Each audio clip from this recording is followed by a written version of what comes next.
Оройн төрхүү үзэгчтэй MBC News мэдээллийн хөтөлбөрийн пүрварагийн дугаар эхэлж байна. Мэдээллийн товчхонд анхаарлаа хандуулна. Гулзат орон нутгийн тусгай хамгаалтын газрын нөхөрлөлтийн гишүүдийн донд уулзалт хэлэлцүүлэг зохион байгуулагдлаа. Улаангом сумын засаг даргын 5-ын газар хот хөгжилт үйлчлэгээний газар бүх байгууллагуудтай 50 м орчмын цасыг арилгах гэрээ байгуулж байна. Ерөнхий боловсролын сургуулийн нэршилд стандарт мөрдүүлэх боловсрол соёл шинжилгээ ухааны спортын яамны сайдын тушаалгарчээ. Монгол хэл бичгийн дэд хөтөлбөрийн хүрээнд төрийн албан хаагчдын үндэсний бичгийн төвшин 5.4% ахжээ. Богмадын мэлзэн төс төвчний вакцинжуулалт 97.5% та явагдаж байна. Мал тоолгон ажлын хэсгийн дарганаар сургалтанд хамрагдаж байна. Эдгээр болон бусад мэдээллийн дэвтэрэнгүйд анхаарлаа хандуулна. Эхний мэдээллийг танилцуулъя. Байгалийн нөөцийн менежмент бүхий хамгаалттай газар нутгийн сүлжээ төслийн хүрээнд Гулзат төсөл Увс аймагт 4 дахь жилдээ амжилттай хэрэгжиж байна. Энэхүү төсөлд бөхмөрн сахис сумын малчид нөхөрлөл хошоо байгуулан хамрагдсан бөгөөд гишүүдийн дунд хэлэлцүүлэг зохион байгуулж 2017 оны шилдэг нөхөрлөл ажилтнаа шалгаруулан шагнаж урамшуулсан байна. Гулзат орон нутгийн тусгай хамгаалалттай газарт хэрэгжиж байгаа төслийн хүрээнд бөхмөрн сахис сумын нөхөрлөлийн гишүүдийн дунд уулзалт хэлэлцүүлэг зохион байгуулагдлаа. Тус төсөл Увс аймагт 5 жил хугацаатай хэрэгжиж байгаа бөгөөд эх он дуусах юм. Төслийн хүрээнд Гулзат орон нутгийн тусгай хамгаалалттай газрын хамгаалтын менежментийг сайжруулах, нутгийн иргэдийн оролцоотой байгалийн нөөцийг хамгаалах, хамгаалтанд оролцогч талуудын чадварыг бэхжүүлэх үйл ажиллагаа явуулж иржээ. Ингэснээр нэн хуурцсан ан амьтдын тоо толгой өсөх, ургамлын гарц нэмэгдэх сайн үзүүлэлт гарч байгаа юм байна. Жишээлбэл 2003 онтой харьцуулахад аргал угуулзын тоо 10% өсөж 1800 толгойд хүрсэн байна. Ийхүү төслийн хүрээнд нөхөрлөл хоршоо нутгийн иргэд хамтран ажилласны үр дүнд үнэлгээ өндөр гарч байгаа юм. Төсөлд хамрагдсан сумын нөхөрлөлийн гишүүд иргэд хийгдсэн ажлын үр дүнгээ хэлэлцэж 2017 оны шилдэг байгаль хамгаалагч, шилдэг нөхөрлөлийг шалгаруулж шилжээ авах цомыг гардуулсан байна. Шилдэг байгаль хамгаалагчаар Сагис сумын Үүрэг нур багийн идэвхтэн байгаль хамгаалагч Гансүх, Бөхмөрн сумын Цагаан овоо нөхөрлөлийн гишүүн Мигмаржав, мөн Бөхмөрн сумын Хусны ихэнх нөхөрлөлийн гишүүн Батмөнхнөр тодорсон бол шилдэг нөхөрлөөр Сагис сумын Ихнээ нөхөрлөл, Бөхмөрн сумын Цагаан овоо нөхөрлөл, Бөхмөрн сумын Хусны ихэнх нөхөрлөлд тус тус шалгарчээ. Тэгэд энэ хэлэлцүүлгээр бол энэ 5 жилийн хугацаанд бас Гулзат орон нутгийн тусгай хамгаалалттай газрын хамгаалалтын үр ашигт байдал яаж сайжирсан бэ гэдэг дээр бас тусгай хамгаалалттай газрын үнэлгээ хийдэг олон улсын тэр арга зүйр хамтарч үнэлгээ хийгээд ер нь хамгаалтын менежмент бол сайжирсан гэдэг үнэлгээ гарсан байгаа.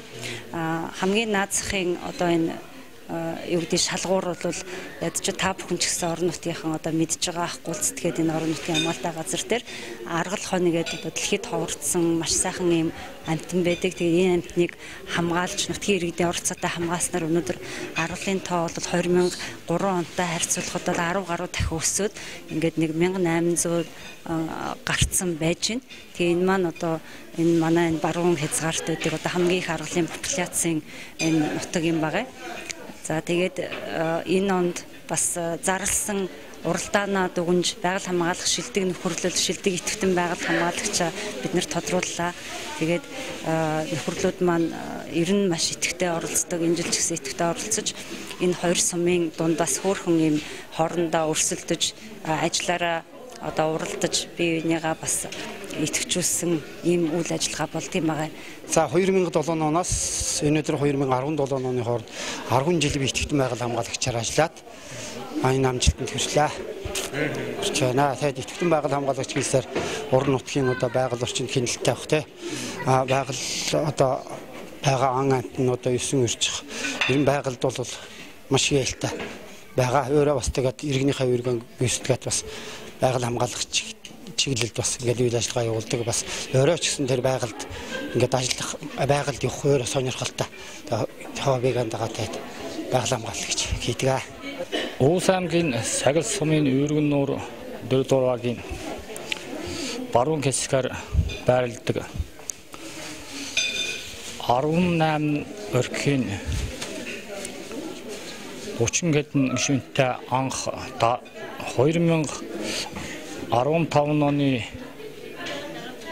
1 сарын 6-нд үйл ажиллагаа нэгсэн их найд нөхөрлөл байгаль хамгаалагч чиглэлээр орон нутгийн тусгай хамгаалалтаа аргалын бүтцнөтөг мөн байгалийн баялаг ургамал ховор зүйлийн ан амтны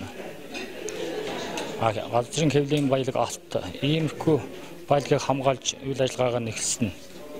Өнөөдрийн байдлаар 44 нэрхтээ 70 хүн амттай 60 хэдэн гишүүнтэй үйл ажиллагаа явуулж байна.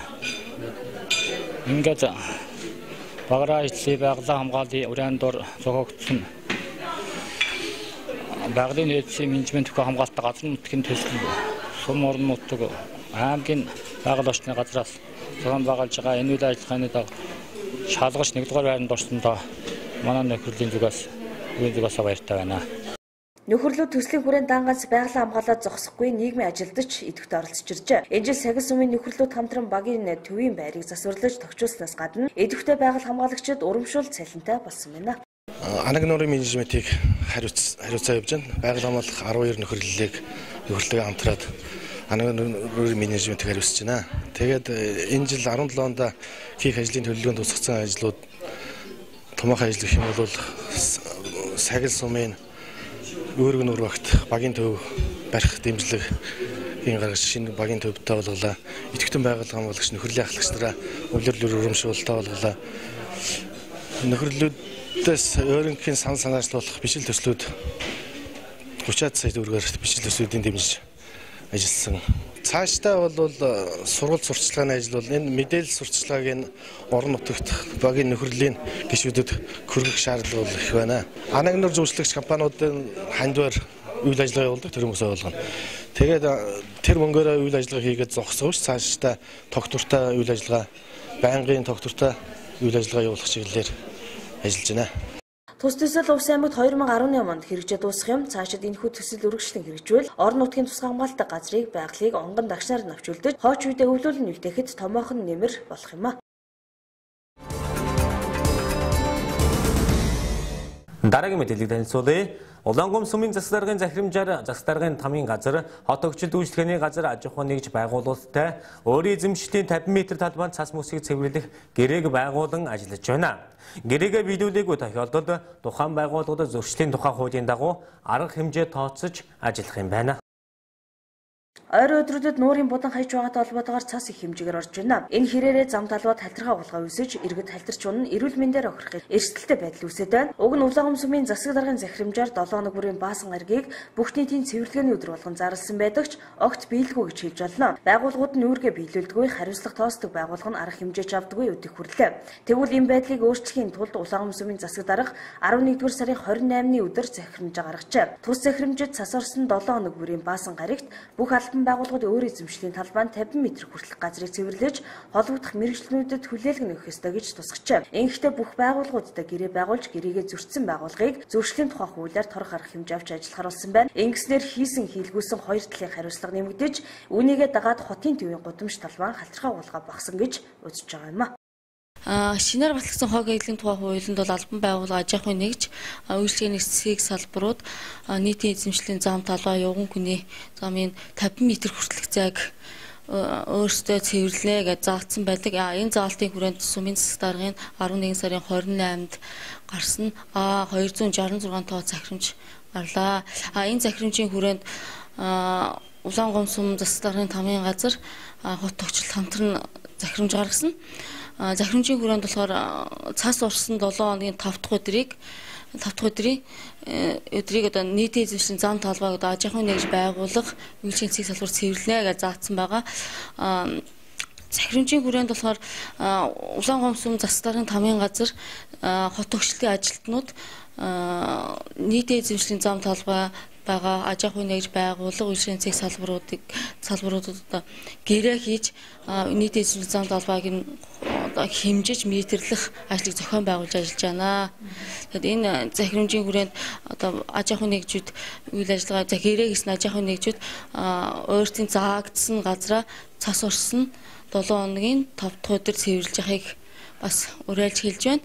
Хэрэг цэвэрлэхгүй тохиолдолд хог эдлийн тухай хуулийн зааснаар иргэнийг 30 мянган төгрөгөөр аж ахуйн нэгжийг 200 мянган төгрөгөөр торгох арга хэмжээ авч ажиллана.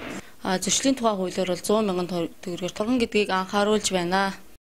Хэрэв байгуулсан гэрээнийхээ дагуу цасаа цэвэрлээгүй тохиолдолд зөрчлийн тухай хуулийн зааснаар иргэнийг 30 мянга, байгууллагыг 200 мянган төгрөгөөр торгохоос гадна хэрэв тухайн байгууллагын эзэмшлийн 50 м талбайд халтарч унаж бэртсэн иргэний эмчилгээний зардлыг бүрэн хариуцахыг анхааруулж байна. Уг нь байгууллагууд нийгмийн хариуцлага ухамсарлан цэвэрлэгээгээ цаг тухайтан хийгээс өрчхүүл улаангомчууд бид халтарч унаж хөл гараа гэмтээхгүй аюулгүй орчин амьдарч чадах юм а. Зөвхөн хот тогтчлт үйлчлэгээний газрын үүрэг мэт бодлогүй төрийнч ба хувийнч ба бүх байгууллагууд гэрээний дагуу цасаа цэвэрлэх нь зүйтэй юм а. Хяналт тавих үүрэгтэй байгаль хамгаалагчид цагаан дээр хараар буусан гэрээгээ зөрчсөн аж ахуйн нэгж байгууллагад цаг тухайд нь арга хэмжээ авч ажиллах хэрэгтэй юм.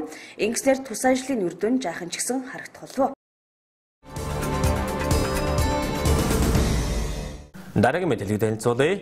Боловсрол соёл шинжлэх ухааны спортын яамны сайд ерөнхий боловсролын сургуулиудын нэршлиг өөрчлөх тухай тушаалыг гаргасан байна. Үүний дагуу аймгийн засаг дарга захирамжаа гаргаж сургуулиудын нэршлиг өөрчилсөн бөгөөд тус ажлыг 2018 оны 6 дугаар сар хүртэл хийж дуусгахаар төлөвлөсөн байна. Төрийн болон төрийн бус өмчийн ерөнхий боловсролын сургуулийн нэршил хаягийг хууль тогтоомжид нийцүүлэхгүй дур дурандаа өөрчлөх явдал сүүлийн жилүүдэд газар авчээ. Үүнийг цэгцлэх зорилгоор боловсрол соёл шинжлэх ухааны спортын яамнаас саяхан судалгаа хийхэд ерөнхий боловсролын сургуулийн нэрийг 90 гаруй янзаар бичлэг зөрчил илэрсэн байна. Тиймээс ерөнхий боловсролын сургууль, ерөнхий боловсролын лаборатори сургууль, ерөнхий боловсролын цогцлбор сургууль, ихтэй сургуулийн харьяа ерөнхий боловсролын ахлах сургууль гэсэн дөрвөн загварт нийцүүлэн нэршил хаягаа цэгцлэх зөвлөмжийг аймаг нийслэлийн боловсролын газруудад хөргүүлээд байгаа юм а. Энэхүү зөвлөмжийн дагуу аймгийн засаг дарга захирамжаа гаргаж сургуулиудын нэршлийг өөрчиллөө.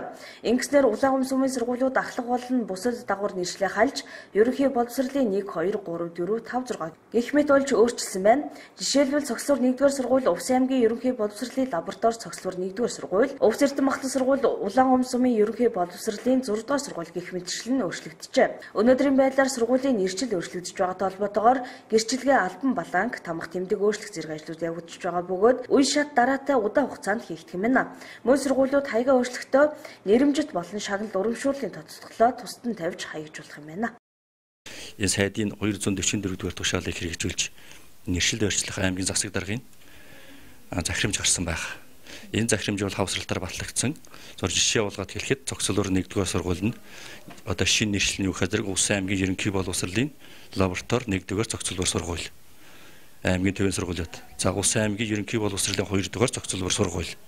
Гэх мэтлэн за хөдөөгийн сургууль болохоор зэрэг баруун тургуун сумын ерөнхий боловсролын сургууль.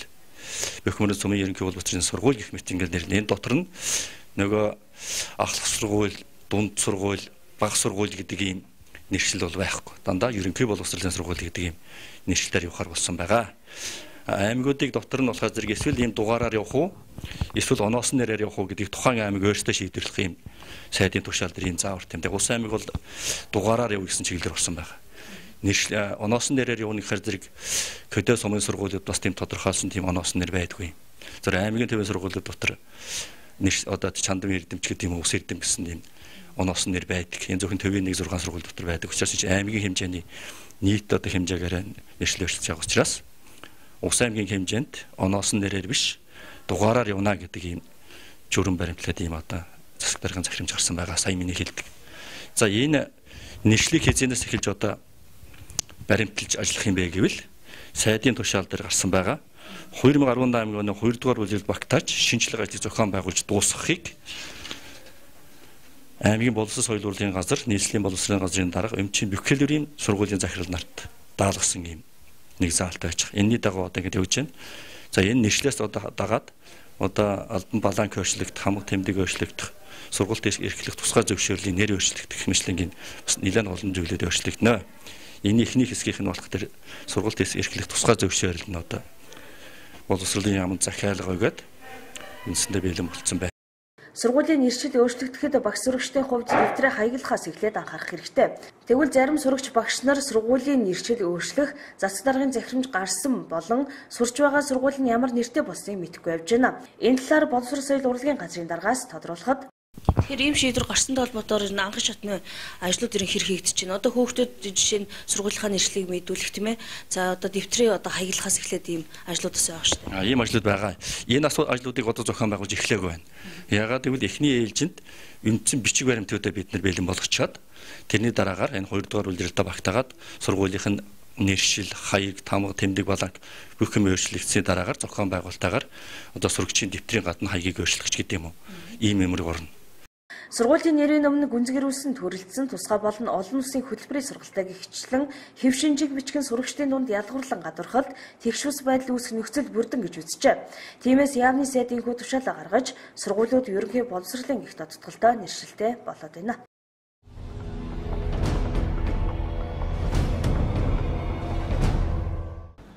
Харт аймгийн хэрэгээр ял эдэлжи буй байгальмааг эх оронд нь авчирна. 2009 онд Монгол Улсын иргэн байгальмааг их шимэгтэй харт аймгийн зөвөрлсөн хэрэгээр бүгд наримдах хэдэд ард улсын шүүхээс цаазын ял сонссон билээ. Гэвч хятадын тал энэ ялыг хөнгөвчлэн 25 жил хорих шийд гаргасан. Энэ хэрэг тухайн үед маш их дуйлан дагуулж Монгол Улсын засгийн газар ялтан солилцох гэрээгээр түүнийг хорих ялыг эх оронд нь өргөжлүүлэхээр хөөцөлдсөн ч тусыг олоогүй юм а. Тэгмэл байгальмааг ялтан солилцох гэрээгээр авчрах хэлэлцээр амжилттай болж эх сарын 6-нд Монгол руу шилжүүлэхээр болсон тухай их сурвалжууд мэдээлж байна. Уг нь энэ оны 3 дугаар сард түүнийг энэ хэлэлцээрт багтаах байх гэж найдаж байсан ч талархсан юм. Тодруулбал манай улс энэ оны ихэр бүгд найрамдах хэдэр дард улсаас 25, Шведээс 1, бүгд найрамдах Солонгос улсаас 2 ялтан солилцох санал гаргаад байсан. Харин тэдний дунд харт аймхны хэрэгээр ял сонссон байгальмаагийн нэр байгаагүй юм а. Энэ талаар гадаад харилцааны яамнаас тухайн үед тодруулсан ч байгальмаа өөрөө хүсэлт гаргаагүй байсан тул хэлэлцээрт багтаагүй гэх тайлбарыг өгч байсан юм а. Мөн 2014 онд гадаад харилцааны яамны консулын газраас байгальмаагийн биеийн байдлыг асууж сарда 1 удаа холбогддог байсан бөгөөд сүүлийн 2 жилийн хугацаанд түүнийг эх оронд нь шилжүүлнэ авах талаар хөөцөлдөж байгаа ч энэ асуудал нааштайгаар шийдэгдэнэ гэдгийг ар гэрийнхэнд нь дуулгаад удаж байсан ч ийхүү өнөөдөр биелээ олж байгаа нь юм а.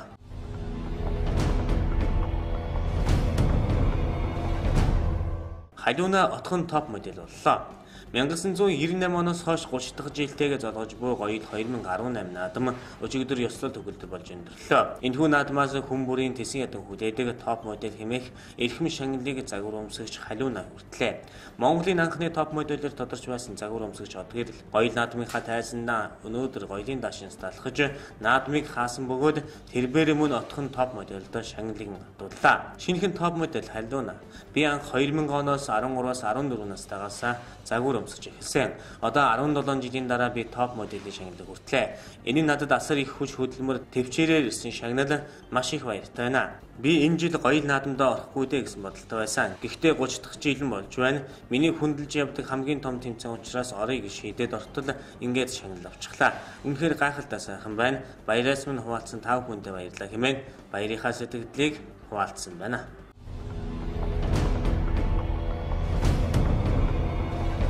Тээврийн хэрэгсэл ашиглан эмэгтэй хүн дээрэмддэг бүлэг этгээдийг баримтжилжээ.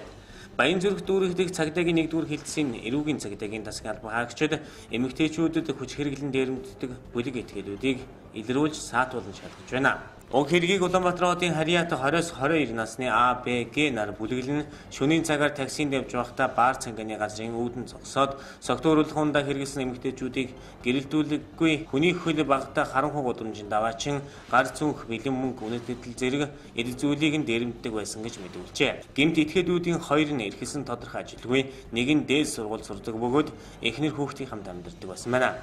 Цагдаагийн байгууллагад уг хэргийн зарим хохирогч гомдол мэдээлэл ирүүлээгүй учраас хохирогчдыг олж тогтоох ажиллагааг явуулж байна. Энэ төрлийн гэмт хэргийн хохирогч болсон иргэн Баян зүрх дүүрэгдэх цагдаагийн 1-р хилцээс тандан мэдээлэл өгч хамтран ажиллана хэмээн зарыг тараагаад байгаа юм а. Иймд охид эмэгтэйчүүд шөнө оройн цагаар архи согтууруулах ундаа хэрэглэсэн үедээ баталгаатай такси үйлчлэгээр үйлчлүүлэх, согтууруулах ундааны зүйлийг хэтрүүлэн хэрэглэхгүй байхыг цагдаагийн байгууллагаас анхааруулж байна.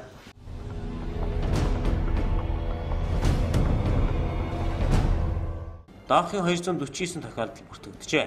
Жил бүрийн 12 дугаар сарын 1-ний өдрийг дэлхийн нийтээр хүний дархал хомсдлын вирус, дархлын олдмол хомсдлын асуудалд анхаарал хандуулах өдөр болгон тэмдэглэл өнгөрүүлдэг. Хүний дархал хомсдлын вирус, дархлын олдмол хомсдлоос сэргийлэх хариу арга хэмжээнд эрүүл мэндийн салбартуудыг бусад салбарын хамтын ажиллагаа түн чухал байдаг тул нийгмийн хариуцлагыг дээшлүүлэх үүднээс аж ахуй нэгж байгууллагуудын оролцоог нэмэгдүүлэх, дэлхийн нийтээр даахын асуудалд анхаарал хандуулах тус өдрийг энэ жил би сэргийлж чадна, харин та гэсэн уриандор тэмдэглэн өнгөрүүлэх гэж байна. Энэ хүрээнд нийслэлд үйл ажиллагаа явуулж буй кино театруудаар үйлчлүүлсэн өсвөр үеийнхэн хүүхэд залууст хүний дархлаа хүнслийн вирус, дархлын одмол хүнслийн дамжих зам болон халдвар авахаас хэрхэн сэргийлэх, хамгаалах арга зам бүхий сэрэмжлүүлэг мэдээллийг богино хэмжээний видео зөвлөмжөөр дамжуулан кино эхлэхийн өмнө үзүүлэхээр боллоо.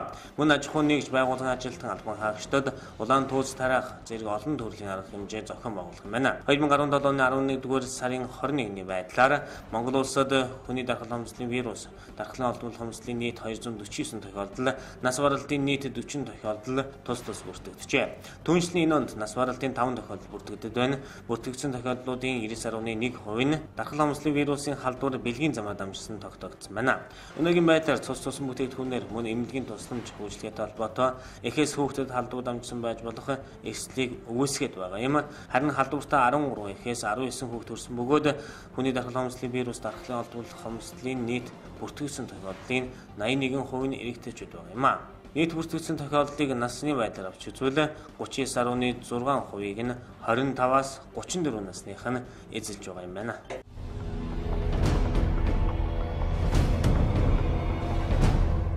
Онцгой байдлын ерөнхий газарт 640 сая төгрөг хандууллаа. Онцгой байдлын албыг бэхжүүлэх, шаардлагатай тоног төхөөрөмжөөр хангах, аврах, галуун трах үйл ажиллагаанд ашиглах нислэг хэрэгтэй болох зорилгоор ард түмний санаачлагаар эхлүүлсэн хандивын аян улс орон даяар өрнөсөн.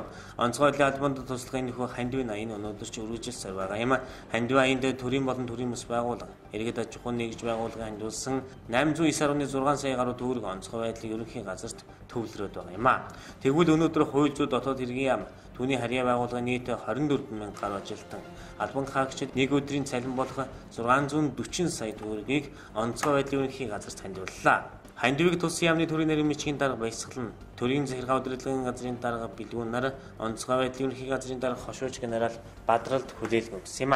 Ард түмний хандиваар цугласан хандивын мөнгөнөөс одоогийн байдлаар ямар нэгэн зарцуулалт хийгдэг байгаа бөгөөд жижиг оврын нислэг тэрэг, нисэх аппарат, гамшигын голомтод ажиллаж буй гал соногч, аврагчдын эрүүл мэндийг хянах, эрт онцлох, урьдчилан сэргийлэхэд чухал шаардлагатай биохимийн шинжилгээний бүрэн автомат, анализатор болон багц шинжилгээ хийх нэг бүрийн онцлогоор хортгийн утаанаас хамгаалах баг зэрэг онцгой байдлын албанд нэн тэргуун шаардлагатай багаж тоног төхөөрөмж худалдан авахаар төлөвлөд байна гэж онцгой байдлын ерөнхий газраас мэдээлж байгаа юм.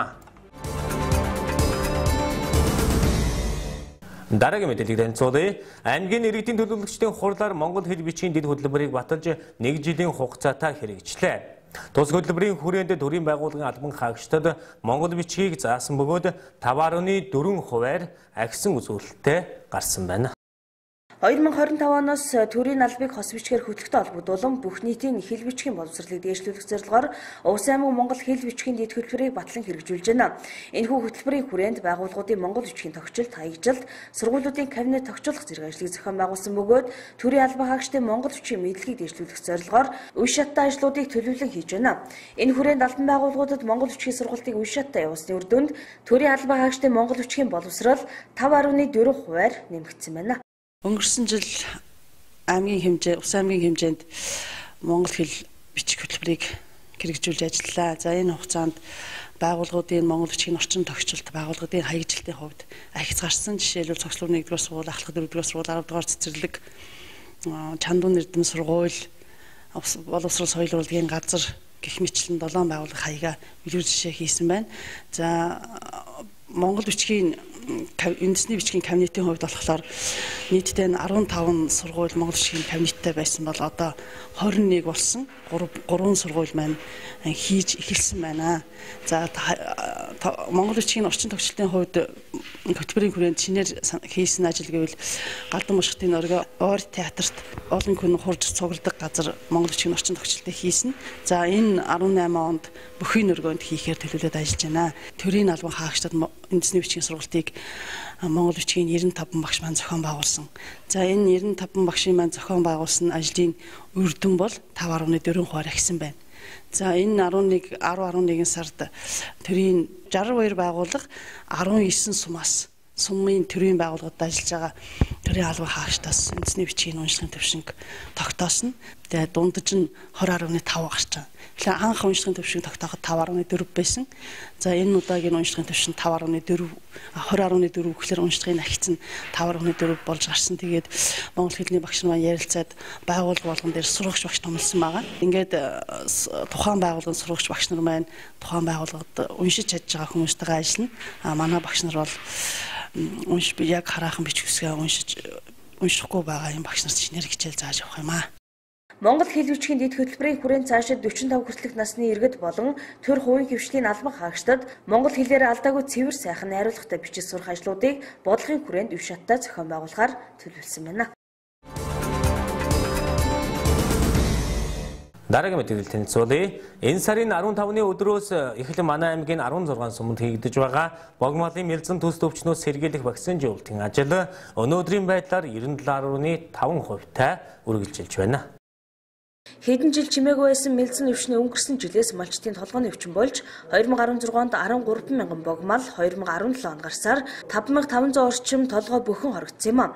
Нөхцөл байдлаас үүдэн засгийн газар 2017 оны 9-р сарын 13-ны өдөр тогтоол гаргаж, шүтлхий болон богмалын мэлзэн өвчнөөс урьдчилан сэргийлэх шаардлагатай 5.1 тэрбум төгрөгийн вакциныг Орос улсын улсын бүх холбоотын мал амьтны эрүүл мэндийн төвтэй шууд гэрээ хийж 15 сая тонн вакциныг 825 сая төгрөгөөр Орос улсаас худалдан авсан. Эдгээрээс 9.6 сая тонн улсын нөөцлөлтөөсөн бөгөөд харин үлдсэн 5.4 сая тонн өвс ховд баяуулгыг завхан гоолтой зэрэг баруун 5 аймагт хуваарлан вакцинжуулалтын ажил үргэлжилсээр байна. Мэлзэн төс төвчнөөс сэргийлэх вакциныг манай аймгийн 16 сумын 858,400 төл мал буюу хураг ишгэнд хийх ёстойгоос өнөөдрийн байдлаар 837,189 малд хийж ажил 97.5%-тэй явагдаж байгаа юм. Вакцинжуулалтын ажилд 58 ажлын хэсгийн 166 хүн ажилласан байна. За өнөөдрийн байдлаар мэлзэн өвчний вакцинжуулалт аймгийн хэмжээнд 97.5%-тай байна. Одоо ингээд 2 хоногийн дотор мэлзэн өвчний вакцинжуулалтын ажиллагаа дуусах боломжтой боллоо гэсэн байдал харагдаж байна. Тариалан сумын вакцинжуулалтын явц шахан удаашралтай байгаа. Одоо 79%-тай болж ирсэн байна. Бус сумууд бол 98-аас дээш хувьтайгаар гэгдсэн байж байгаа. Малын тооны хувьд бол манай аймгийн энэ вакцинжуулалтын ажилд бол манай одоо 16 сумд бол 58 ажлын хэсэг гарч ажилласан. Энэ ажлын хэсэгт бол 39 хэмж, 25 бага хэмж, 102 туслах ажилтан бүгд 166 хүн энэ ажилд хамрагдж ажилласан. Вакцины хадгалт хамгаалалтын хугацаа гэж байсан шүү дээ. Ер нь яаж хадгалж хамгаалж явж байна? Вакциныг бол 82-аас 86 градуст хадгалах ёстой. Манай бүх ажлын хэсгүүдэд бүгд машин залгадаг зөөврийн гэргөр өгсөн тэрэнд вакцина хадгалаа явж байгаа. Малын вакцинжуулалтын ажлыг 6-9-р сардад хийдэг. Тус ажлыг 11 сард буюу хүйтэн өдрөлд хийж байгаа нь малд сөрөг нөлөөт эсхийг мэргэжлийн хүнээс тодруулахад мэлзэн өвчний вакциныг Орос улсын бүх холбоотын мал амьтны эрүүл мэндийн төв болоод Монгол улсын малын эм бэлтгэмжийг шалгах лаборатори шинжилж хүйтэн тэсвэрдэх тогтоосон ямар ч асуудалгүй гэдгийг хэлж байна. 16 сумыг хамруулж байгаа. Тэгэхээр мэлзэн гарсан энэ бүс нутгуудын малыг хамруулж болоогүй юм уу? Яагаад ингэ 16 сумыг хамруулж байгаа? Эрүүл малд мэлзэн өвчний юм тарилах хийх шаардлага байгаа мó гэсэн. Бас ийм шүүмжлэлүүд бас яваад байна л да. Ийм том ажил болохоор шүүмжлэл бас зэрэгцэж явдаг тийм ээ. Энэ тал дээр ямар тайлбар өгөх вэ? Энэ мэлзэн өвчний вакцинжуулалтыг ингэж бүх сумуудыг хамруулсан асуудал бол одоо мэлзэн өвчний гаралтай энэ Ховд аймгийн 1000 сумд энэ ажил бас гарсан. Тэгээд тэрүүтэй хологдолтойгоор одоо энэ 16 сумуудыг хамруулахгүй бол энэ сумуудаас өдөр нөөдлөөр яша урт талын элзэн гарсан голомтоорч ойлж гарах тийм учраас бүх малыг хамруулж явуулахгүй болохгүй бол байгаа. Тэгээд зарим нэг энэ төргөн сагил нутгийн сумууд бол уул хадар дамжиж зэрлэг амттар дамжих нөхцөл байж болзошгүй гэж үзээд тэгээд вакцинжуулалтын дээрээс хамруулсан. Энэ вакцинжуулалтын ажил бол одоо яг 6-9-р саруудад явагддаг тийм ээ. Вакцины удирдлагч байдаг. Тэгэхээр энэ вакцинжуулалт бол одоо яамнаас тендерд оройтол зарласантай холбоотойгоор 11 сард эхэллээ шүү дээ. Одоо энэ вакцинжуулалтын цаг хугацаа оройтсон ерөөс сөрөг тал гэж гарах уу? Энэ мэлзэнгийн вакцины хувьд сөрөг тал гарахгүй. Мэлзэнгийн энэ үүсгэж өөл көдрөх тусмаа идэвхждэг учраас тэр үед нь урьдчилж вакцина тарж арга хэмжээ авахгүй бол дархлаа тогтоож авахгүй бол болохгүй учраас одоо энд бол нэг сөрөг тал гарахгүй хаа. Мэлзэн өвчний вакцинжуулалтын ажил 12 дугаар сарын 1-нд дуусах бөгөөд тариалан сумын хувьд малчид дотроор нүүрсэн учраас удаашралтай явагдаж байгааг албаны хүмүүс хэлж байсан юм а. Дараагийн мэдээллийг танилцуулъя. Жил бүрийн 12 дугаар сарын 7-оос 17-ны хооронд улс орон даяар мал болон тэжээвэр амьтдын тоолгыг явуулдаг. Тэгвэл мал тэжээвэр амьтдын тоолгыг явуулах төвсөнтэй холбоотойгоор аймгийн статистикийн хэлтэс аймгийн тоолгын комисстэй хамтран сумдын статистикийн ажилчдыг хамруулсан сургалтыг амжилттай зохион байгууллаа. Үндэсний статистикийн хорооноос 2017 оны мал болон тэжээвэр амьтдын тоолгыг зохион байгуулахар болжээ. Тоолго 12 дугаар сарын 7-оос 17 оны хооронд үргэлжлэх бөгөөд жил бүрийн нүдэд өвлийн нэвтэж бэлтгэж дуусны дараа тоолгыг эхлүүлдэг нь.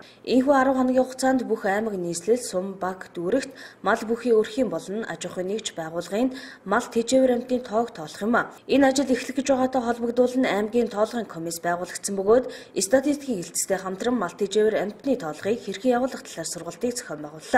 Тус сургалтанд бүх сумдын статистикийн мэргэжилтнүүдээс гадна Улаан сумын багийн засаг дарга нар хамрагдсан бөгөөд энэ жилээс мал тоолгын бөглөх хуудсанд 2 бүлэг нэмэгдэж орсонтой холбоотойгоор заавар зөвлөгөө өгч ажилласан байна. Мал тоолго маань бол одоо засгийн газрын тогтоолоор 2003 оны 224 дугаар тогтоолоор гаргасан улсын топ байгаа. За жил бүрийн 12 сарын 7-оос 17-ны хооронд зохион байгуулагдана гэсэн улсын товын дагуу одоо тоолго маань бол 2017 оны тоолго маань хийгдэхэд бэлтгэл ажил маань хийгдэж байна. Энэ 17 оны мал тоолгыг одоо явуулах асуулга маягт маань бол бас нилээдгүй нэмэгдсэн үзүүлэлтүүд гарсан байгаа. За үүн дээр бол одоо засгийн газрын төрийн бодлогот хэрэгжүүлж байгаа одоо малчдын тэтгэврт гарах насыг одоо 5 насаар урагшлуулах тэр төрийн ажлын хүрээнд одоо малчдын мэдээллийг нас хүүс мөн боловсрал мэргэжлэр нь бол одоо оруулж өгсөн нэмэлт үзүүлэлт байгаа. За дээрээс нь одоо Монгол улс маань мал тоолгыг одоо малын тооны өсөлтөнд анхаарал зогсохгүй дээрээс нь одоо тэр тухайн нэг малаас гарч байгаа ашиг шимийг одоо хэрхэн яаж нэмэгдүүлж байгаа тухайн өрхөд одоо жимцэн мал аж ахуй ер нь хэрхэн хэр байгаа юм бэ гэдгийг бас оруулсан одоо ийм том 2 бүлэг нэмэгдэж орсон. Мал тоолгын ажил алдаа дутагдaltaй хариуцлагагүй хийгдэг гэдгийг иргэдийн зүгээс байнга шүүмжилдэг. Учир нь малчид банкны зээл авахын тулд малаа нэмж тоолуулах, мөн улс аймгийн алдар цол хүртэхийн тулд мөн малынхаа тоог өсгөж тоолуулах явдал гардаг. Харин тоолгын комиссийн зүгээс зардал хэмнэх нэрийдлэр хүн хүчээ дутуу гаргаж, малыг шил дараалан тоолдоггүй, малчдын амаар тоо авдаг зэрэг зөрчил дутагдлууд байнга гардаг. Энэ байдлыг зэгцлэхийн тулд аймгийн тоолгын комисс байнгын хяналт тавьж ажиллах бөгөөд хариуцлага алдсан сумын комисс болон малчдад зөвшлийн тухай хуулиар 50-аас 500 хүртэлх мянган төгрөгөөр торгож торгуулийн арга хэмжээ авч ажиллах юм байна. Одоо мал тоолго явагдахаар бол иргэдийн зүгээс ч юм уу тийм ээ шил дараалан тоолохгүй байна. Малчид бол амаар ингээд тоо гаргаснаас ингээд зөрүүтэй гараад байна гэсэн ийм гомдол мэдээллүүд бас их явдаг л та. Тэгэхээр энэ жилийн хувьд бас мал тоолгыг бодит болгохын тулд бас ямар ажлуудыг зохион байгуулахар төлөвлөж байна. За ер нь бол яг иргэдээс бол одоо тэр санал шүүмж бол одоо тасрахгүй байгаад байгаа. За тийм учраас одоо бид бүхэн энэ 17 оныхоо тоолгын сургалтыг бүр комиссийн даргатай нь одоо ингээд сумд хяналтаар очихоор бүгд тоолгонд гараа авцсан гэж жишээ байж идэг. Тэгтэл сумын тоолгын комиссийн дарга, гишүүдийн нарийн бичгийн дарга ингээд бүгдийг нь одоо тухайн сумын тоолгын комиссийн одоо 30%-ийг бид бүхэн одоо аймагтаа дуудаад одоо сургалтыг зохион байгуулад яг одоо ийм энэ жилийн хувьд бол одоо нэмэлт мэдээлэлүүд маш их орсон учраас одоо тоолгоо чанартай сайн зохион байгуулах тал дээр бол одоо мэдээллийг хангаж өгч байна. За тэгээд ер нь бол иргэд маань бол мал тооллоготой өөртөө бас тий иргэнийхээ хувьас бас үнэн зөв бүрэн гүйц тоолуулах үүргийг бас хүлээсэн байгаа. За дээрээс нь одоо манай Монгол улсад одоо том зөрчлийн тухай хууль гэдэг одоо том хууль хэрэгжиж эхэлсэн байгаа 7 сарын 1-ээс. За энэ дээр бол одоо мэдээ тайлан хоцроос нь тооллого судалгааг одоо санаатаагаар буруу мэдээлсэн бодлоотулсан ийм иргэн аж ахуй нэгжид бол бас одоо торгуулийн хэн хэмжээ бас тогтоогдсон байгаа. Иргэнд одоо 50,000 төгрөгөөр аж ахуй нэгж байгууллагыг одоо 500 хүртэлх нэгжээр одоо торгоно гэсэн зөрчлийн тухай хуулийн заалтууд орсон байгаа учраас бас энэ хуулийн заалтуудыг одоо сумууд маань бас сумынхаа тоолгын ажлыг чанаржуулах тал дээр бас мэдээлэл сурчлагаа хөгжүүл ажиллахаар одоо төлөвлөлөөд сургалтаа зохион байгуулж байна. Малын тоо толгойн статистик мэдээллийг үндэслэж тухайн аймаг улсын дотоодын нийт бүтээгдэхүүний хувь хэмжээ гардаг. Тийм учраас малыг үнэн зөв тоолох нь чухал юм а. Иймээс малчид болон мал бүхий иргэд малаа үнэн зөв тоолуулах, комиссийн малаа шил дараалан тоолж төрийн ажил тус нэмрээ үзүүлэх нь зөвтэй болов.